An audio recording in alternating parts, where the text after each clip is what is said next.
अस्सलाम वालेकुम वरहमतुल्लाहि वबरकातुहू। हम टॉक और मैं हूं फातिमा सिद्दीकी। हमारा बच्चा, एक मुसलमान का बच्चा,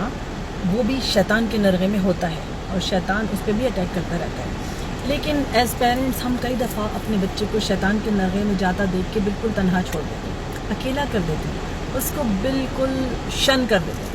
अगर उसने हिजाब उतार दिया तो उसे अकेला छोड़ देते हैं, अगर उसने ड्रग्स शुरू कर दी तो उसको अकेला छोड़ देते हैं। बहुत सारी तादाद में वालिदैन ये भी करते हैं कि अपने बच्चों को घर से निकाल देते हैं। क्या आपने कभी सोचा है कि आपका घर जो एक महफूज पनागाह है, उसमें रह के वो बच्चा अगर गलत आप पे पड़ गया किसी बाहर के इन्फ्लुएंस की वजह से, आपकी लातवज्जा होने की वजह से, आपकी जो है लापरवाही की वजह से अगर वो पड़ गया, तो बाहर तो कुत्ते और भेड़िए बैठे हैं उसके लिए, ठीक है, जो उसके दिमाग और उसके जिस्म पे अटैक करके उसे कहीं का नहीं छोड़ेंगे। तो अगर आप, जिन्हें अल्लाह ताला ने इस जिम्मेदारी से मुस्तफीद किया है, आपके ऊपर ये अमानत दी औलाद की, आपने अपने बच्चे को छोड़ दिया, तो उसका पुरसाने हाल बाहर कौन होगा? आपने तो अपनी जिम्मेदारी अदा कर दी, आप बहुत अच्छे मुसलमान बन जाते हैं बच्चे को घर से निकाल के, लेकिन आपने सोचा कि आपका बच्चा बाहर जाके क्या बनेगा? वो अपनी पूरी तरह मुसलमान भी नहीं है, क्योंकि शायद उसको आपने सही तरबियत दी नहीं, आपने सही उसको तवज्जो नहीं दी, उसको सही माहौल नहीं दिया, जिसकी वजह से वो उन गलत आदत का शिकार हुआ। आपने उस पर तवज्जो नहीं रखी, उसकी निगरानी नहीं की, शायद वो पोर्न देखने लगा, या वो ड्रग्स में आ गया, या वो लड़के और लड़की के चक्कर में पड़ गया या पड़ गई, ठीक है। और उसके बाद आपने कहा ओ मेरी जिम्मेदारी तब यह है कि मैं तो बहुत ही गैरतमंद मुसलमान पेरेंट हूँ, तो मैं तो बच्चे को छोड़ देता हूँ, छोड़ देती हूँ,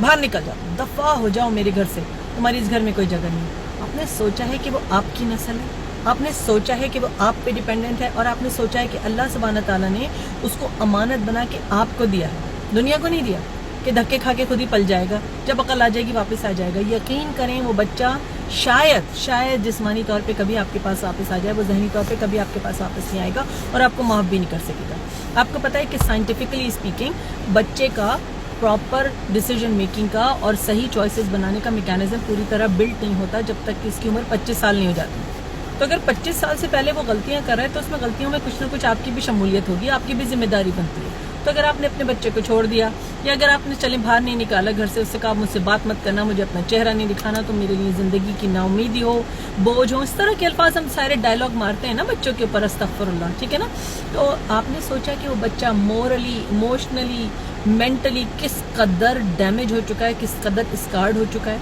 और इसको कोई उस दलदल से, उस स्लम से, उस डार्क होल से वापस नहीं निकाल सकता सिवाय आपके। कितनी भी आप उसको थेरेपी करा लें, कितनी भी आप उसको काउंसलिंग दिला लें, लेकिन जब तक आप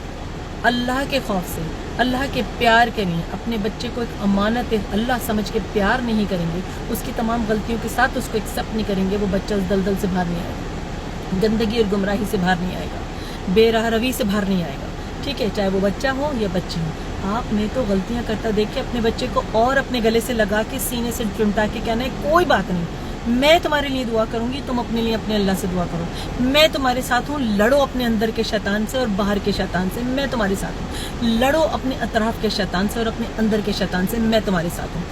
लड़ो अपने आप से और अपने नफ्स की ख्वाहिशात से, और मैं तुम्हारे साथ हूँ। और उसके बाद हम ये कोशिश करें कि अपने बच्चे को उस जगह पे खड़ा करें जहाँ वो अल्लाह ताला से करीब आए। आप अपने से दूर कर देंगे, बातचीत बंद कर देंगे, तो वो बच्चा आपसे ही नहीं अल्लाह से भी दूर हो जाएगा।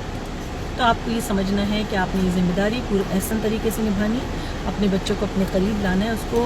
धुतकारना नहीं है, उसको बेइज्जत नहीं करना, क्योंकि वह तुइज़्ज़ु मन तशा व तुज़िल्लु मन तशा। आपका कोई हक़ नहीं है कि आप अपने बच्चे को जलील करें, आपका कोई हक़ नहीं है कि आप अपने बच्चे को उस इज़्ज़त से महरूम कर दें जिसका हक़ उसे अल्लाह ताला ने दिया अपने बंदे के तौर पर। He is a slave of Allah,